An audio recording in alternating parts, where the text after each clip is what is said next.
Kibazo ca mbere, ese izina diakoni risobanura iki? Kabiri, umurimo w'umudiyakoni watangiye ryari? Gatatu, ni impamvu ki itorero rya mbere ryatekereje kwimika abadiyakoni? Kane, turashaka kumenya ibintu by'ingenzi biranga umudiyakoni. Gatanu, inshingano y'umudiyakoni ni iyihe? Gatandatu, ni iki gitandukanya diyakoni pastori mu murimo? Karindwi, ni iki tubona abadiyakoni b'abasore n'abakobwa? Munani, ese umupfakazi we yaba diyakoni? Icenda, ese umudiyakoni abona inyungu ki yihariye muri uwo murimo? Cumi, tubwira ubusobanuro bw'aya magambo intereganya kaziteraniramo. Izina diyakoni ni ijambo riva mu rurimi rw'ikigiriki muri Bibiliya ya Nouveau Testament. Ni diakonose. Diakonose biva ku nshinga diakoneo, bisobanura ngo gukorera. Diakonose ni umugaragu. Gusenga everyday, gusenga buri munsi. Nusenga uzanesha, nunanigwa gusenga uzaneshwa. Senga.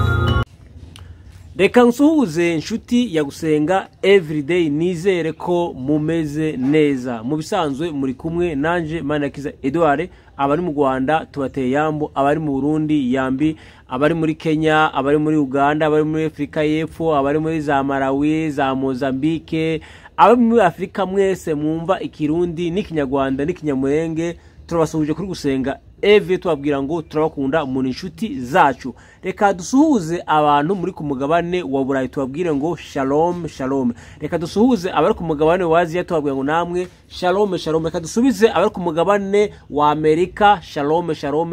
Reka tunasuhuze abari ku mugabane wa Oceania, nabo tubabwire ngo shalom shalom. Nkuko muraye kuri kamera ya gusenga Eve, mabona turi kumwe na Dr. Reverend Pastor Maziro wa Dr. Shalom shalom. Mwaramutse neza? Turi bazima. Imana iguhumugisha cyane. Mwatangiye munasenga Imana. Imana turagushimiye, turaguhimbaje, uratwemereye, ugize neza, waduhaye ubuzima bwa none, kandi uracaturinze, izina ryawe ryagucubahiro. Turi imbere yawe rero, tugiye gusangiza bene data ijambo ryawe, kandi wariduteguriye koko. Imitima ya benshi bashe kwitegura kwakira ubutumwa bwiza, bubasha guhembura, bubasha gukiza imitima yabo. Turagushimiye kuri abana natwe, reka twuzuye inshingano ikomeye guhindura amahanga yose, kugira ngo tubahindure abigishwa bawe aho baba bari hose. Turasenga kugira ngo ijambo rye rigere ku bantu batuye hatandukanye, kugira ngo ubutumwa bwiza bushe kwamamara, kandi abantu bakizwe mu izina rya Yesu. Amen. Amen. Tugiye kubaza ibibazo ku badiyakoni, ibibazo bigira kuri 10. Reka banze bisome. Tugiye kubaza ibibazo 10 ku badiyakoni. Kibazo ca mbere, ese izina diakoni risobanura iki? Kabiri, umurimo w'umudiyakoni watangiye ryari? Gatatu, ni impamvu ki itorero rya mbere ryatekereje kwimika abadiyakoni? Kane, turashaka kumenya ibintu by'ingenzi biranga umudiyakoni. Gatanu, inshingano y'umudiyakoni ni iyihe? Gatandatu, ni iki gitandukanya diyakoni pastori mu murimo? Karindwi, ni iki tubona abadiyakoni b'abasore n'abakobwa? Munani, ese umupfakazi we yaba diyakoni? Icenda, ese umudiyakoni abona inyungu ki yihariye muri uwo murimo? 10, tubwira ubusobanuro bw'aya magambo intereganya kaziteraniramo. Kibazo ca mbere, ese izina diyakoni risobanura iki? Izina diyakoni ni ijambo riva mu rurimi rw'ikigiriki muri Bibiliya ya Nouveau Testament. Ni diakonose.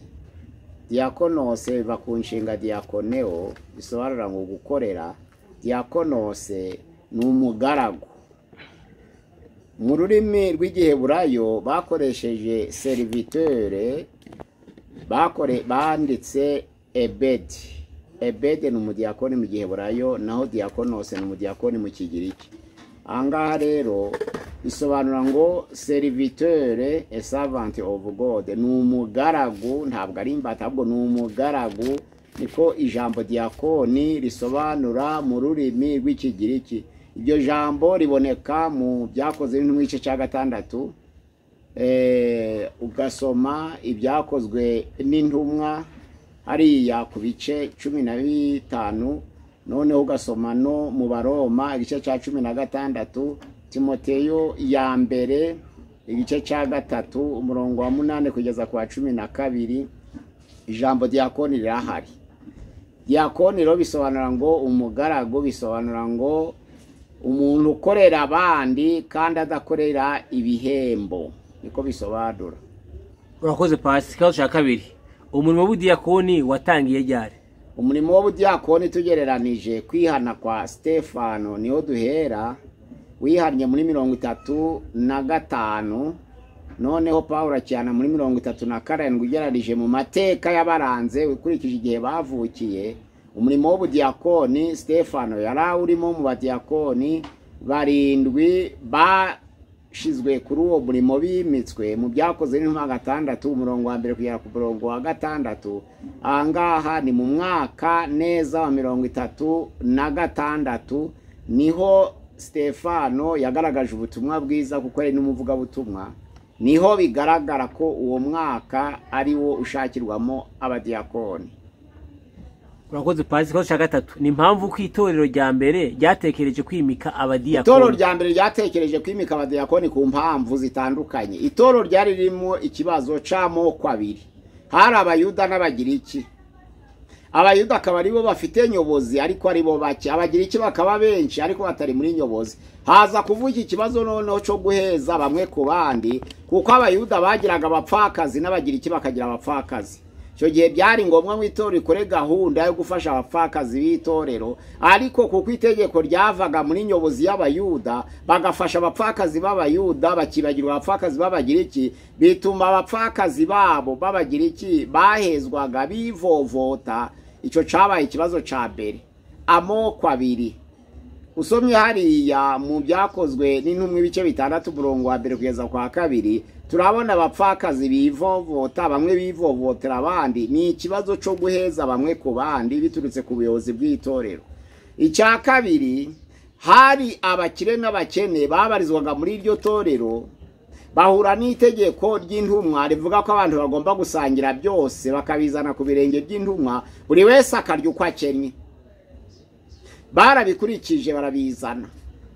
Uko umuntu yari afite kose arazana, wari ufite inka akazana, wari ufite isamba akazana, wari ufite urutagira icyo agira nawe akaza. Kuko ryari itorero bisaba kugira ngo abakirijwe bose basangirire hamwe, ntibarebaga uburemere bw'icyo umuntu yazanye, ahubwo wapfaga kuba ufite identite kuri umunyetorero bagasangira. Satani rero aza guhumekera umwuka we muri bamwe muri bo. Abagurishaga batangira kwivovotera abatagurisha, abakire batangira kwivovotera abakene kuko bo baza bakarya ntaco bagurishije, ariko abandi bagurishije ibyabo. Niho rero umutima mubi waje mu bakire, bamwe batangira kuja bagurisha baragabana bakagabanya. Nico gihe ca Ananiya na Safira bagurisha isambu, babona ari menshi ntibayajane yose ahubwo bakayagabanya. Iyo umuntu afashwe mu cyaha mu itorero kiba gikozwe igihe kirekire, ntabwo ari Ananiya na Safira bagabanije gusa, kuko Ananiya na Safira bamaze gupfa ntabwo bazize kuko bari amafaranga yabo, kuko ikibazo Petero yabajije cyari kigaragara kandi gifite umuco. Yaravuze ngo mbese mutaragurisha isambu ntihari yanyu, iyo muyereka mukayigumana. Ese mumaze kugurisha isambu yanyu amafaranga babahaye ntiyari yanyu, iyo muyagumana mukayakoresha. Ariko ni iki cyatumye mugabanya, mwagera imbere y'Imana mukabesha umwuka wera ko mutagabanije kandi mwagabanije? Icyo nico muzize. Bamaze gushingurwa, Petero yinjiye mu iteraniro arababwira ati rero icisha Ananiya na Safira nuko bagurisha isambu yabo bakagabanya ku biguzi, nico kibishe kuko babesha Imana. Niba hari uwakoze nkabyo kugira ngo atagirwaho n'urubanza natunganye hakiri kare, barirutse baja kuyazana, abari bayasize yose barayazana, barakiranuka, nta kibazo congeye kuvuka. Ico gihe nyuma y'urupfu rwa Ananiya na Safira bagize ubwoba. Bamaze kugira ubwoba rero baratunganya nk'uko biri, nk'uko bisabwa. Ico cyari ikibazo cya kabiri cy'uko hari abakene n'abakire. Abo bakene rero n'abakire haba ikibazo cy'uko isezerano n'itegeko ryo kuzana ibiguzi ku birenge by'intumwa bakarira hamwe, bamwe batangira kubigabanya, ariko abakene nabo bahura n'ikibazo cy'uko babaga batari iwabo bakaza kare mbere yo gusangira mu gihe cya repa agape, ni ibyo kurya byabanzirizaga igaburo. Abakene bakaza mbere kandi byateranije abakene bakarya basahuranwa kuko babaga bashonje batari iwabo.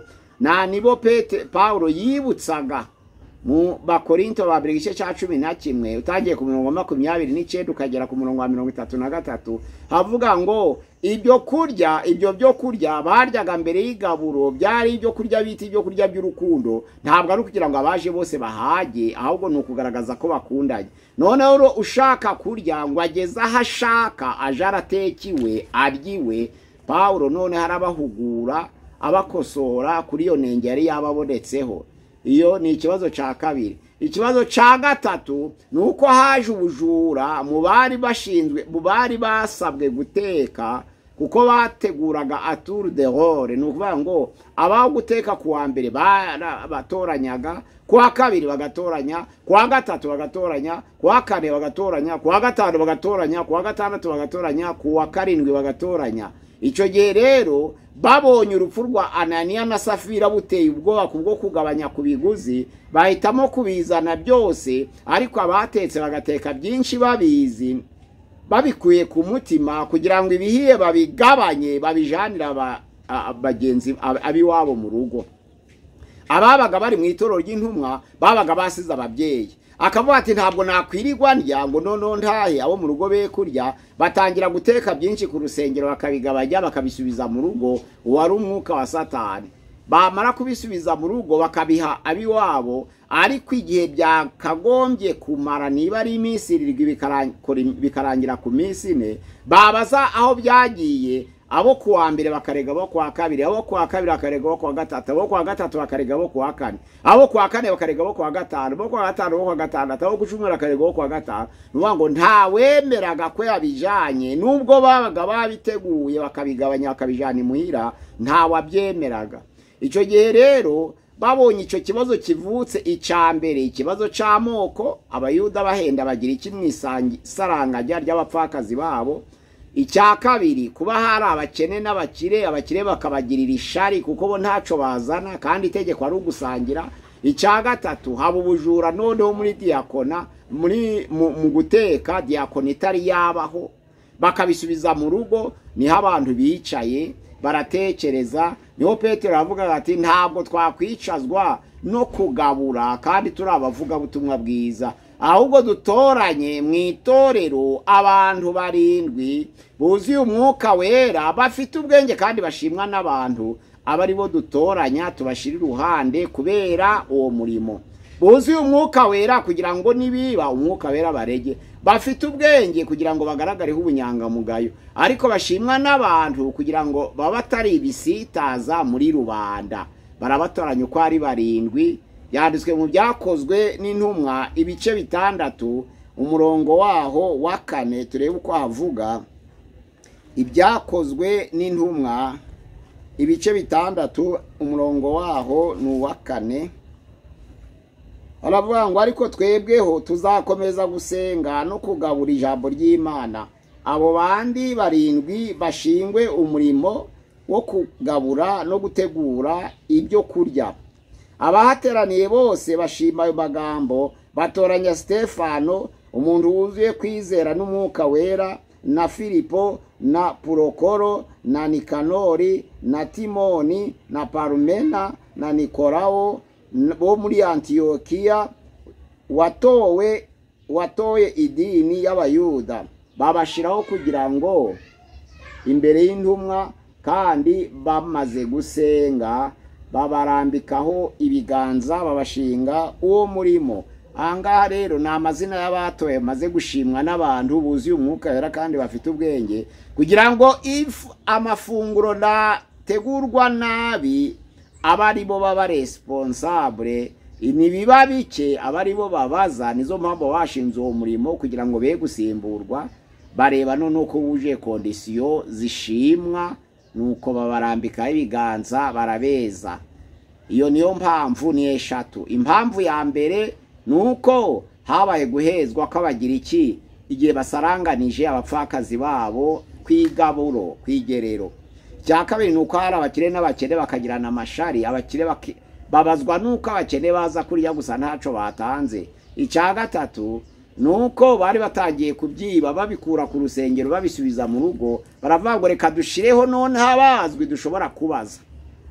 Urakoze Pasi, ko dushakane turashaka kumenya ibintu by'ingenzi biranga umudiyakoni. Ibya mbere bitatu ni biriya: agomba kuba yuzuye umwuka wera, akaba afite ubwenge, akaba ashimwa n'abantu, yamara none akuzuza biriya byasabwe umupasiteri. Muri Timoteyo ya mbere igice cya 3 umurongo wa mbere haravuga ngo aba ari inyangamugayo, abagira gahunda, aba ari umugabo w'umugore umwe, abadakunda ibisindisha, abe yarize, abe atari umunyarukoni, abadakunda amafaranga, abe ayobe gushobora kuyobora urugo rwe, abatihanye vuba, abadakunda atari umunyarukoni, abatarwana, abe shimwa nabo hanze, areke kwikakaza. Ni twinshi.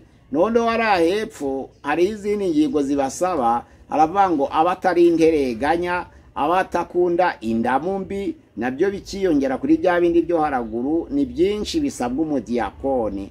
Hari urutonde rw'isabwa umudiyakoni aho haraguru muri Timoteyo 2:3 ku murongo wa 12 birahari bisabwa umudiyakoni. Ni byinshi birahari. Uvuga ngo abatari intereganya, abadakunda indamu mbi, abe yitonda, abagira gahunda mu buzima bwe, n'ibindi nk'ibyo birahari. Ariko icy'ingenzi kibanza, abe yuzura umwuka wera, aba afite ubwenge, abashimwa n'abantu. Biri nahara muri Timoteyo noneho ya mbere 3 avuga ngo abashimwa n'abantu kugira ngo atikakaza akagwa mu mutego wa Satani. Nibyo bisabwa kugira ngo umuntu abe diakoni. Babimureberaho rero, bamara kubigenzura, bwaba ubunyangamugayo, bwaba kugira gahunda, bwaba kugira umugore umwe, bwaba gushobora kuyobora urugo rwe, bwaba gushobora kudakunda amafaranga, bwaba kwita gucumbikira abashitsi. Ibisabwa pasiteri nawe diakoni barabimusaba ngo abe abifite. Urakoze Pasi, ko dushaka 5 inshingano y'umudiyakoni niyi. Ubone inshingano y'umudiyakoni amagarirwa kugabura. Urebye ibyakoze intumwa 6 hari ikibazo c'abacikanwaga kwigerero, nuvuga ngo nukugabura ubundi. Hariya rero ku murongo waho wa 5 havuga ngo ntabwo twese twakwicazwa no kugabura, ahubwo twe tuzashishikara kwamamaza ijambo ry'Imana, abandi bashingwe kugabura nukugabura. Umudiyakoni rero ibyo abazwa ari responsable ni ryabashitsi ku rusengero baje bagacikanirwa ntibabone ibyo kurya ntibakirwe. Ico gihe babaza diakoni uko byagenze. Iyo batetse bamwe bakarya abandi ntibarye, babaza diakoni uko byagenze. Ico gihe rero abari umukuru w'abadiyakoni niwe ubwira abadiyakoni ibisabwa ku badiyakoni. Diakoni afite inshingano nyinshi yakora, ariko abaye azihawe. Diakoni atumwe n'umushumba yabwiriza. Diakoni atumwe n'umushumba yatanga igaburo. Diakoni ahawe uburenganzira n'umushumba yabatiza. Diakoni yashingura. Diakoni yasezeranya, ariko abihereye uburenganzira n'umushumba w'itorero, wenda ari uko atabonetse cyangwa ari uko imirimo ibanye mwinshi. Ariko iyo umushumba hari, imihango y'itorero ikorwa n'umushumba, diakoni we akaba ashinzwe kugabura. Imirimo y'umushumba rero ni myinshi ku rusengero, kandi urebye muri barabadiyakoni barindwi batoranijwe. Bamwe bavugaga ubutumwa. Stefano yari umuvuga butumwa wo hejuru. Filipo yari umuvuga butumwa wasohoye byakozwe n'intumwa igice cya 21 ku murongo wa 8 kugeza kwa 12. Yari umuvuga butumwa wo hejuru kandi ari n'umudiyakoni. Ariko ivuga butumwa siwe ryarebaga, kuko mu itorero dufite za ministeri zitandukanye. Hari ministeri y'intumwa, hari ministeri y'abahanuzi, hakaba ministeri y'abavuga butumwa bwiza, hakaba ministeri y'abungeri, hakaba ministeri y'abigisha. Abo bose bashobora kubwiriza, ariko babaye delege na pasiteri, kuko niwe ushinzwe predikasiyo. Na ivuga butumwa ryo ku karubanda ryo ni rya bose, n'abakristo bose bagomba kurikora. ariko gahunda yo mu rusengero, ubwiriza mu rusengero wese muri abo bose dutondaguye agomba guhabwa uburenganzira n'umushumba, kuko niwe ushinzwe predikasiyo y'imbere. Naho kuvuga ubutumwa ku karubanda buri wese yabikora, ariko iy'imbere muri gahunda itegurwa n'umushumba. Ahangaha rero umudiyakoni ashinzwe kugabura, ariko yatabara no muri iyo mirimo nko gutabara, ariko atari inshingano ye, ni nko gutabara. Kuko abakozi babaye bake diyakoni yabwiriza, kuko abakozi babaye bake diyakoni yabatiza, kuko abakozi babaye bake diyakoni yasezeranya, kuko abakozi babaye bake diyakoni yashingura. Ariko abashumba bahari ntabwo diyakoni yabikora atabihawe. Urakoze Pastor. Cya gatandatu, ni iki gitandukanya diyakoni na pastori mu murimo? Mu murimo hariya batanze pastere utarahamagawe, berekana ibimuranga. Ni umuntu uvuga, bavuga ngo umuntu nashaka kuba umwepiskopi aba yifuje umurimo mwiza.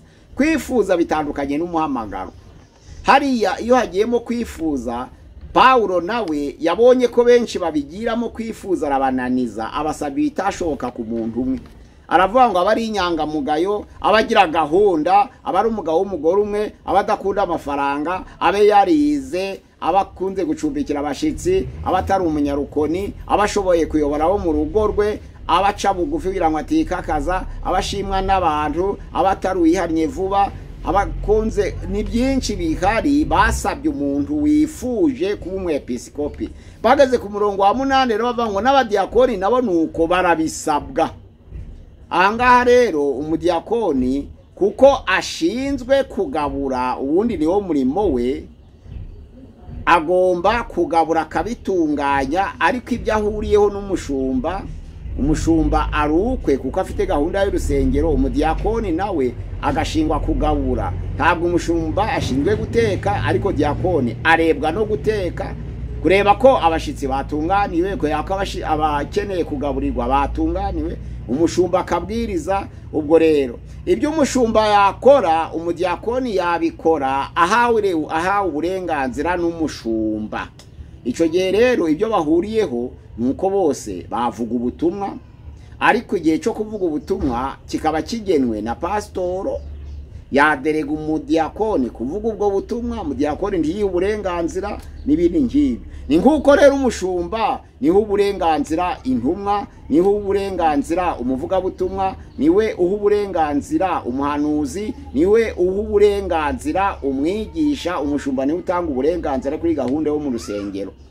Gahunda yo hanzeho ireba twese, ko twese twahamagaye nk'abatambyi b'ubwami, k'ubwoko bwatoraniwe kugira ngo twamamaze ishimwe ry'Imana yaduhamagaye ikadukura mu mwijima ikatugeza mu muco w'itangaza. Umuntu wese ashinzwe kubwiriza, kuzana abantu kwa Yesu.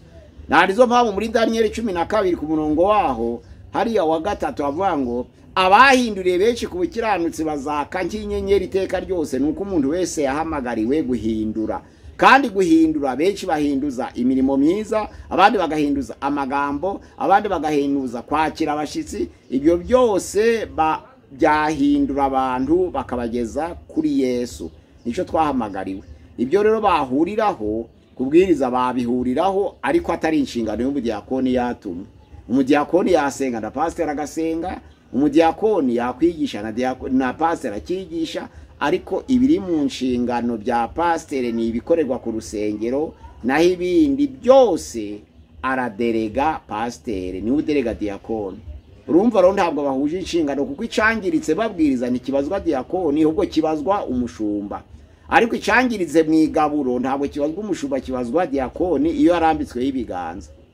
Urakoze Pastor. Cya 7, ni kuki tubona abadiyakoni b'abasore n'abakobwa? Ubudiyakoni mu mirimo dukorera ku rusengero harimo inzira z'itumanaho, nko kwerekwa, nko kubonekerwa, nko kurota, nko ikimenyetso n'igitangaza, nk'ubuhanuzi, nko guhishurirwa, nk'amandiko. Ibyo byose bikatubera inzira z'itumanaho hagati y'Imana n'abantu. Hakaba n'impano, hakaba n'imihamagaro, hakaba n'imbuto. Ibyo byose bigakora mu itorero. Ariko mu itorero hari umugabane w'imyuga. Nka korale ni umwuga, kuririmba ni umwuga, nk'ubudiyakoni ni umwuga, nta mpano yo kuririmba ibaho, ahubwo ni umwuga wo kuririmba umuntu akawunoza. Nta mpano y'ubudiyakoni ibaho, ahubwo ni ukubinoza. Uzi guteka neza ni uko yabyize. Icyo gihe rero abaye diyakoni kubera ari umwuga, umukobwa yabyiga, umusore yabyiga, umugabo yabyiga, umuntu ufite umugore yabyiga, kuko ari umwuga. Ubishoboye byose wese nuko abashoboye kugabura. Nizo mpamvu bashiramo abakobwa n'abahungu, nuko ari umwuga atari impano. Nuvuga ngo ziriya ngingo zivuga ngo abe ari umugabo w'umugore umwe n'umugore we aba ari umugore w'umugabo umwe, hariya babivuze nkaho diyakoni yaba yahamagawe.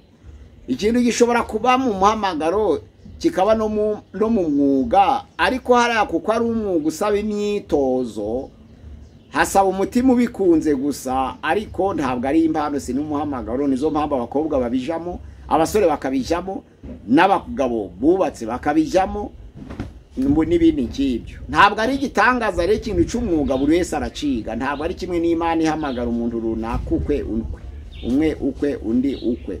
Naho rero ku bupasiteri muri Timoteyo ya mbere igice cya 3 umurongo wa mbere, nabifuje sabahamagawe. Nizo mpamvu Paulo yabananije nawe akabasaba bitaboneka ku muntu umwe, kugira ngo nibabibura biruke, n'abatarahamagawe ahubwo nabifuje. Umuntu wahamagawe we ntabwo agendera ku tegeko oya, ahubwo ategekwa n'Imana gusa. Icyo Imana rero yashizeho umuri kagitegeka nta wakivuguruza. Ariko barabihamagaye kubwo kwifuza, babashiraho amategeko y'abantu, bakimikwa n'abantu. Kenshi ntibimikwe n'Imana kubera babigiyemo kuko babyifuje. Urakoze Pazi. Ikibazo cya 8, ese umupfakazi we yaba diyakoni? Nawe yaba diyakoni kuko babyiga. Iyo ari umwuga ni nko kudoda. Buriya ubudiyakoni ni kimwe no kudoda. Abadoda inkweto baba abagore n'abagabo, abadoda imyambaro baba abagore n'abagabo, n'ibindi nk'ibyo. Abasharupansiye baba abagore n'abagabo, abakora masoneri baba abagore n'abagabo, n'abakora diyakona nabo baba abagore n'abagabo. Kuko no muri hoteli hakora abagore n'abagabo, ni uguteka, ni ukugabura. Icyo gihe abasigaye imyitozo bamara bakabisengera bigacamo. Urakoze Pazi. Ikibazo cya 9, ese umudiyakoni abona inyungu ki yihariye muri uwo murimo? Inyungu yihariye muri uwo murimo muri Timoteyo ya mbere 3 umurongo wa 13 haravuga ngo ahabwa ikuzo ry'icubahiro kubw'uwo murimo, ngo mu nzira yo kwizera Yesu Kristo ngo harimo ikuzo, hari n'icubahiro. Kandi noneho rero abadiyakoni benshi bari bakwiriye kuza guteka ibyo batanzeho niba babifite, kuko hari abadiyakoni babyigana kugira ngo bateke n'ibyo batazanye. Ariko ufite umugisha ni umuntu wa diyakoni agateka ku rusengero, ariko agateka no harimo n'ibyo yazanye. Icyo gihe buza bya tegeko rivuga ngo gutanga guhesha umugisha kurusha guhabwa, byanditswe mu byakoze n'intumwa ibice 20 umurongo wa 35, ngo musohoze rya jambo rivuga ngo gutanga guhesha umugisha kuruta guhabwa. Abadiyakoni bose bazahabwa umugisha kuko bitangiye uwo murimo, kandi akaba ari umurimo uruhije. Ariko abatetse bitanga bakagira n'ibyo bazana, nuvuga ngo bagateka, kandi bagateka no ku byabo, bafite umugisha w'inshuro zikuba kenshi kuko bagize neza kurushaho, bagateka n'ibyabo. Hari abaza rero kuko bakabyihutira, kuko bazi ko bazateka ibyaguzwe n'abandi. Mu kinyejana cya mbere kenshi kuko abantu bari bakiri bake, ntabwo kwitoro habaga amafaranga ahagije yabasha kugura ibyahaza iteraniro. Ahubwo abadiyakoni batoranijwe ababaga bafite imitungo bayizanagaho bakayitekaho, ariko banayizanyeho. Uyu munsi wa none n'abantu baza guteka, ariko benshi bakishimira guteka ibyo batazanyeho. Ababizanyeho rero bafite umugisha ukomeye, bafite n'ikuzo rikomeye, kuko bagisorera muri ya tegeko rivuga ngo gutanga guhesha umugisha kuruta guhabwa. Abadiyakoni rero ni abakize, nibaje bazana n'ibyo guteka ku rusengero. Be gutegereza gusa mu itorero riratanga ibyo barateka, ahubwo nabo bazane niba babifite. Utabifite ntabwo Imana izamuciraho urubanza. Ariko ubifite akabisiga yihutira kuja guteka iby'abandi, nawe aracafite umugayo. urakoze pasite. Ikibazo cya 10 tubwire ubusobanuro bw'aya magambo. Intereganya. Intereganya ni umuntu utanga amasezerano atazasohoza mu buryo bw'uburyarya, hipokirizi. Harimo hipokirizi, agasezerana abantu babiri ikintu kimwe none baza kugishikira akabaterajya. Umuntu uterajya abantu mu buryo bw'amasezerano kandi akayatanga mu buryo bw'uburyarya, hipokrite, nuvuga ngo niwe bita intereganya. Umudiyakoni ntakwiye kuba intereganya. Urakoze pasite. Kazitereramo ni umuntu uja mu rubanza atatumiwe. Abantu bari mu magambo bari kuganira ku kibazo cyabo, akaza agafata umwanzuro kandi batamuhamagaye, kandi akawufata uwo mwanzuro batamuhaye umwanya, kuko gahunda y'urubanza, gahunda yo gusubira mu magambo akirandura abantu, agira gahunda, agira ubuyobozi. Kazitereramo rero araza asanga batangiye amagambo yo gukiranura, akavuga kandi agatanga umwanzuro batamutumiye. Uwo niwe wita kazitereramo. Agasiga bisenye, agasiga bateranije. Nukuvuga ngo ayo magambo akoreshwa mu buryo bwo igihe bashima umudiyakoni, bareba umuntu utari intereganya, bareba umuntu witonda, bareba umuntu udakunda indamu mbi, ariko barebe n'umuntu utari kazitereramo. Urakoze pasite, reka tugushimire, tukubwenge Imana iguhe umugisha. Reka dushimire n'umuntu yabanye natwe muri kiganiro, reka dushimire n'umuntu ufata ikiganiro cyacu akagisharinga, akagiparitaja, akagisharinga. Abo bose turabwiye ngo Imana ibahe umugisha. Reka dushimire umuntu yakanze subscribe cyangwa wakoze sabone. Nawe ushobora gukora ubwa mbere ugeze kuri gusenga everyday, tugusaba gukanda subscribe cyangwa gukora sabone. Pasite sinzi ko ushobora kongeraho. Ndagira inama abadiyakoni bakora uwo murimo kugira ngo bawukore baciye bugufi, kuko niryo tsinda rimwe mu itorero rica bugufi. Bakomeze guca bugufi, binjiranye mu murimo wabo kugira ngo bazabashe gusohoza uwo murimo amahoro, kugira ngo rya jambo rivuga ngo twese tuzagaragariza imbere y'intebe y'imanza ya Kristo, kugira ngo buri wese ahabwe ibihwanye n'ibyo yakoze akiri mu mubiri, byaba byiza cyangwa se byaba bibi. Nuvuga ngo abadiyakoni be gutekera kwihimbaza, be kugabura kugira ngo bemeze abantu, ahubwo bace bugufi n'umutima mwiza, kugira ngo uwo murimo uruhije usaba kwihangana bazabashe kuwusoza amahoro. Niryo tsinda ritagoye, niryo tsinda ritagora itorero, niryo tsinda ritagira amakimbirane. Abadiyakoni nibakomeza guca bugufi kwabo kubw'uwo murimo uruhije, bazahabwa ya ngororano Imana yasezeranye yo kuvuga ngo abatanze bazahabwa umugisha mwinshi kuruta abahawe, kuko bahereza niba koko ababifite barazanye no kubyabo. Ndabagira inama kugira ngo bagire kwihangana muri uwo murimo. Ni umurimo koko ukomeye, ni umurimo ugaragara nk'aho uciye bugufi, ariko imbere y'Imana muri Timoteyo ya mbere igice cya 3:13 ni umurimo w'icubahiro kubizera. Imana ibafashe bagumana uwo murimo w'icubahiro kubizera mu izina rya Yesu. Ni kuri channel ya gusenga everyday 0786696620 channel ya gusenga everyday 0786696620 channel ya gusenga everyday. Imana ikomeza abadiyakoni kandi iduhana umugisha hamwe mu izina rya Yesu. Amena. Amena. Reka tugusabe nshuti warubanye natwe muri kiganiro, tugusabe gusharinga cyangwa kugeza ikiganiro ugihereze inshuti yawe, wayihereza inshuti imwe, babiri, batatu, washira mu magroupe, uzaba udufashije kwamamaza ubutumwa bwiza. Kiganiro naho butaha. Shalom shalom. Shalom. Gusenga everyday, gusenga buri munsi. Nusenga uzanesha, nunanigwa gusenga uzaneshwa. Senga.